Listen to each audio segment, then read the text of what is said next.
That is a red sun. On Krypton and Daxon. And we get our powers from the radiation of a yellow sun, so that means... No powers. No powers. We need to get out of here.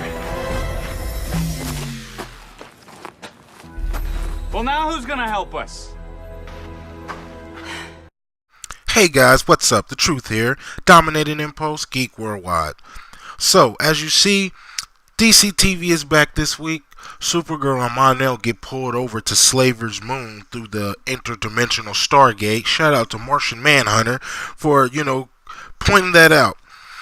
This wasn't the best episode of Supergirl this year. It really wasn't the worst. But we really find that Kevin Smith tried to give some of these characters some more depth that we've been missing in the first two seasons. And it was a little bit hit and miss, but that's usually the problem with Supergirl. But anyway, we're just going to get back into our story because the episode wasn't the worst I've seen, and he kind of pulled it off. So we find ourselves with Kara being basically bored after the invasion of being the run-of-the-mill, stop the jury, stop the normal robber, bad guy. She just went through the whole Dominators 4-night saga with the rest of the, I'm going to call this the CW Justice League. And basically she did her thing, so she's on cloud 9. Now, I didn't think they were going to mention the Dominators at all, but as you've seen later in the episode, we actually got to see one, and he knows that she is of some importance, at least as on the Kryptonian side. But anyway, so she's bored, she's trying to just find her purpose again. She's investigating a missing child story. All these kids are disappearing, and as it turned out, the interdimensional portal is being used and actually kidnapping adults and kids, healthy ones, ready to fight. Now, if you go back to a couple episodes, we had the villain Roulette, and she ran the fight club that Miss Martian was actually working in. So before John Jones even figured all this out, we knew exactly who McGann was, which I feel like is pretty sick, but that's for another video. So Roulette is running this fight club. She's abducting these healthy humans, basically as slaves. That Mon-El, the Daxamite, is telling them that all this bad stuff about this planet. No powers, of course the red sun aspect, and Kara refuses to yield in the face of adversity or evil. Which is all cool and all, but that's usually the problem with Supergirl. She doesn't fully understand certain situations. But I feel like this episode was perfect for Mon-El. He got to see what it was like to become a superhero in the heat of the moment. He really understood. Now, there were some few teasers in this episode. They're going to lead up to more of his backstory later on in the year. But Mon-El is going to be a vital part of Supergirl.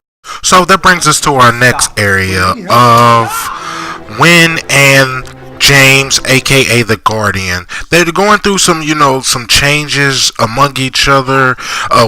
James is basically, living in the moment of trying to figure out who he is in this Guardian role and balance Catco. And Wynn is, DEO agent trying to figure out who he is as a person internally. So he went through a little PTSD moment.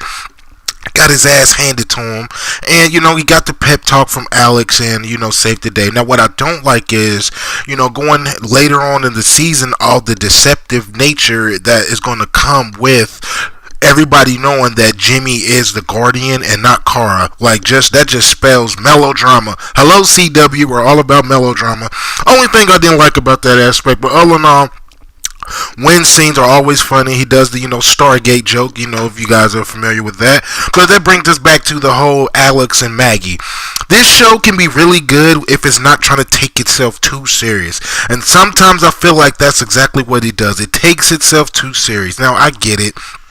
Alex is trying to come with grips of being gay and being open, and I understand that, and I'm with that, and it makes total sense. But what I don't like is how anytime anything happens to Kara, they just shut down Alex's character in total, and the character of Maggie gets left hanging in the wind.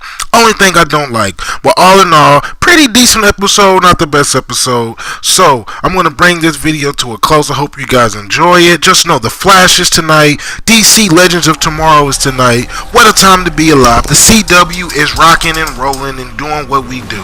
So with that being said, I'm the Truth. I'm going to bring this video video to a close. I hope you guys enjoy it. I hope you guys are having a great week.